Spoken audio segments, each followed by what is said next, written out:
Hello, my name's Toby Faber. I've been lecturing to the Art Society for quite a few years now, but I've never lectured about the subject I'm going to be talking about today, although it does sort of provide a tenuous link between a couple of my subjects. But the reason I'm never going to be talking about this subject today on an actual lecture is because the object I'm going to be talking about, this magnificent Mark IX EMG gramophone, is clearly far too large to transport around the country. So as I say, I'm going to just be talking about it a little bit, but before you hear any more from me, you probably should hear a little bit of what it sounds like.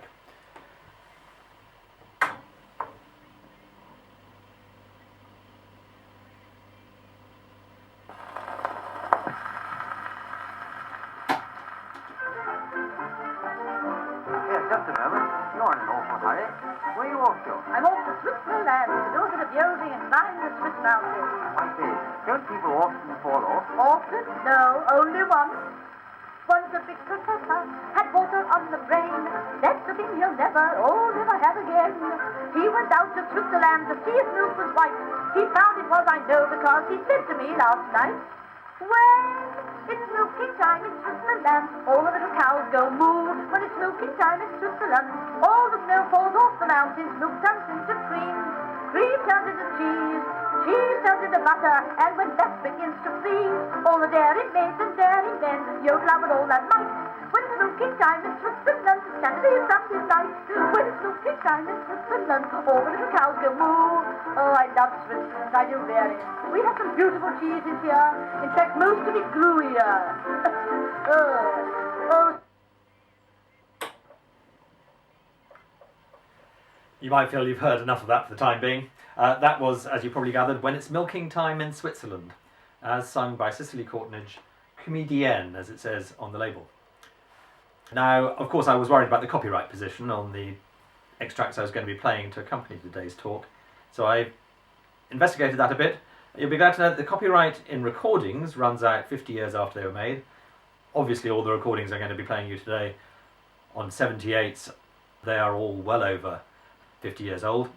You also have to worry about the copyright in the underlying song, which generally lasts until 70 years after the composer's death. So I looked up When It's Milking Time in Switzerland on the Performing Rights Society database, and I have to say it doesn't even figure there. So I think we can be reasonably sure that it is out of copyright. So, what do we have here? Well, we have, as I say, a Mark IX EMG gramophone, acquired by my grandfather in 1929. And I suppose that's the first link to one of my other lecture subjects.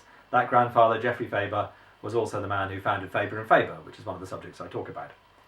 Now, in 1929, he was feeling briefly quite rich. And the reason he was feeling rich was because the dissolution of Faber and Guire at the beginning of that year had made him quite a lot of money. He lost most of it then in the stock market crash later on in the year. Nevertheless, in July, he was feeling quite rich. And on the 1st of July, he goes to dinner with the W.P. Watts, a literary agent whose name lives on in the agency A.P. Watt. There had been people like, I think, Conan Doyle's agent, for example. And he says, "Mr. Watt gave me very nice wine, and also let me hear his gramophone, which sounded wonderful." I know all this from my grandfather's diaries. And a few days later in my grandfather's diary, he goes to Imhoff's, as he puts it, and listens to all their various gramophones, including the latest, as he puts it, electrical reproducer, which he buys for £105, which is a vast sum when you think about it. And as I say, he was feeling rich at the time. Even so, £105. I mean, just to put that in context, he spent roughly the same on a car around the same time. And he says he was very lucky to get it because it had been sent for by the King of Spain. And I like that story. But also it makes me wonder about that price of £105, because when you look at the actual advertisements for these gramophones at the time, they seem to have cost 16 guineas, £16 and 16 shillings. So how do we get from there to the £105? Well, one answer, of course, is that my grandfather may have been slightly oversold. That King of Spain story does sound a little bit like a salesman's story.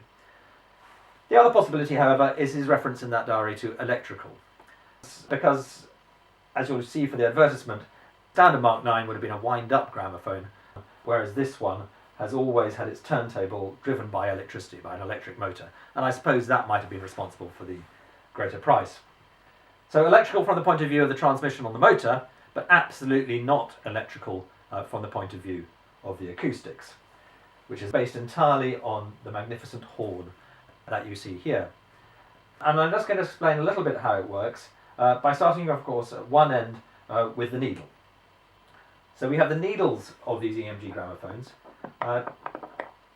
which are different from the needles on standard gramophones in that they are fibre, made in this case of bamboo. Now why this? Why? Well, because metal needles on these shellac records, shellac of course quite a soft substance really, metal needles actually ground into the shellac records. So a shellac record played with a metal needle wouldn't last very long. EMG were very insistent therefore that to preserve your records you needed to use fibre needles, made as I say out of bamboo. Now the only problem with that is that therefore means that it's the needle that wears down. And indeed these fibre needles need to be sharpened after every side. And to do that you have your little tool to do that. It's called the Davy cutter, and this one was indeed marketed by EMG. And you insert your needle into the hole in the Davy cutter and just have a little slither sticking out. You can then cut, shave off that little end of the needle to leave yourself once again with a new fresh point on the needle. And this needle sits obviously on the end of the tone arm in the sound box. And as you can hear, as I'm putting the needle back into its little screw mounting there, how even the sound of doing that gets amplified as it comes out of the horn. Because that sound box essentially consists of the needle being connected to a diaphragm. A diaphragm at the end of the tone arm, which sets up sound waves within the tone arm that then go down the tone arm. It's a hollow metal tube, the tone arm, obviously articulated so it can move around with the record. And that tone arm then connects out into the horn that you see here. Now, in the course of the 1920s, people had started to understand the physics of these horns slightly more. In particular, they started to understand two things. Firstly, that the length of this whole system, so from the diaphragm to the end of the horn, should ideally be 9 foot. 9 foot in order to achieve the full range of reproduction that you needed from a record. The other thing people started to understand was that the radius of the horn should increase exponentially. And that's why, of course, you get this splaying out of the horn. And that's important from the point of view of not establishing any unnecessary resonances within the horn. You don't want a particular frequency to be favoured over another frequency, of course, when the gramophone is playing, and therefore you need to have this exponential increase in the size of the horn.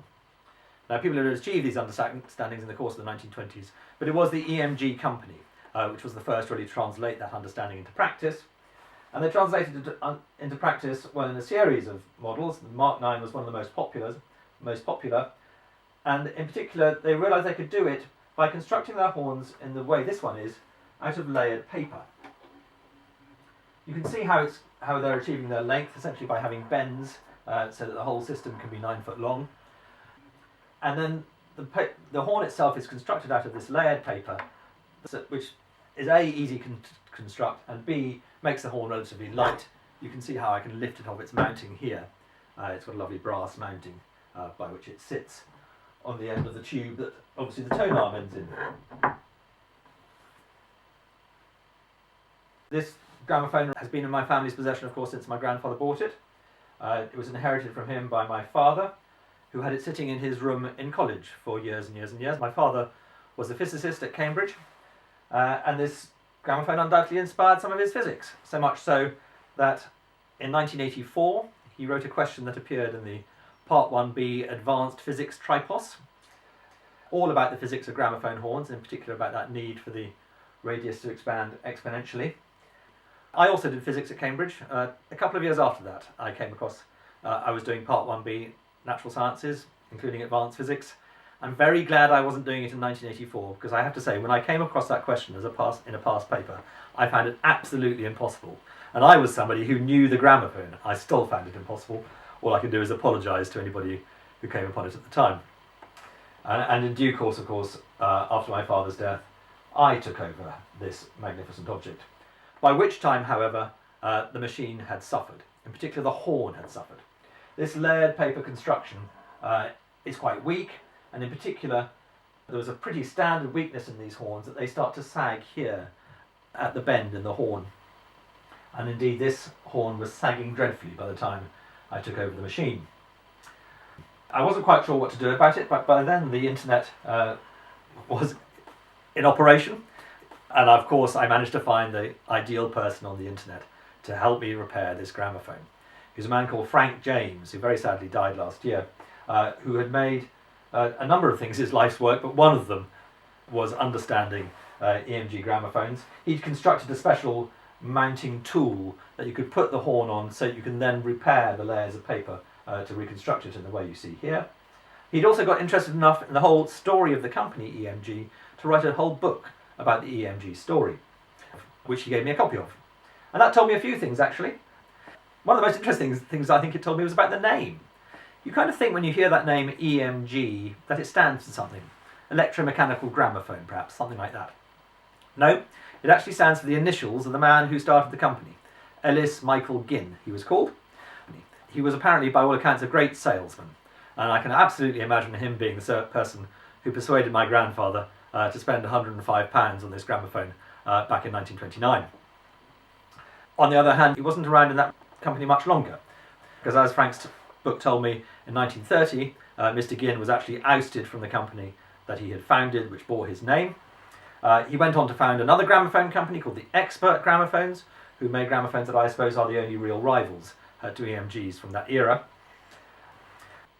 But then the rest of his life is a little bit sad, and the person I feel particularly sorry for in that whole story is actually Mr. Ginn's wife, Ethel, who realised by the end of the Second World War that as the demand for these machines started to fall down, really there was only really demand for the needles to carry on playing them.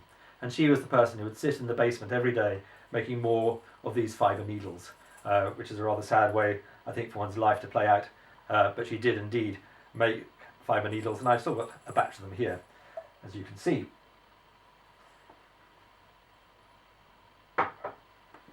So obviously I've got to play a little bit of this now, just to demonstrate really what this machine can do. I mentioned that the earlier forms, that people really started to understand the physics of these horns in the course of the 1920s. Earlier machines were better for playing voice, reproducing the voice, and I suppose instruments that sound like the voice, so most obviously the violin, which I suppose is the link to another of my lecture subjects, the Stradivarius violins. By the time these machines come along, though, they really should be able to reproduce the entire orchestra. And that's obviously what I want to be able to demonstrate for you now. So I'm going to play out just one side of Schubert's Unfinished Symphony, which I have ready to put on the machine here. They're still sought after, EMG gramophones, because of course there are recordings around today that are best played still on these EMGs. And so what I'm going to play you a little bit is just one side, and there are 6 altogether, of Schubert's Unfinished Symphony. Symphony number 8, the Unfinished in B minor, as played by the London Philharmonic Orchestra, conducted by Sir Thomas Beecham. So I hope you enjoy it. I'm not going to be speaking any more after I put it on. I'm going to let it play out to the end of the side. All I'll do now is I'll apologise if you feel the sound doesn't quite sound so good at the end of the side as it does at the beginning of the side. That, of course, is because the needle wears down in the course of the side. So really, perhaps I should be stopping it halfway through to resharpen it. I'll also give a little demonstration of how you vary the volume on these machines. You vary the volume, of course, simply by changing where the horn faces.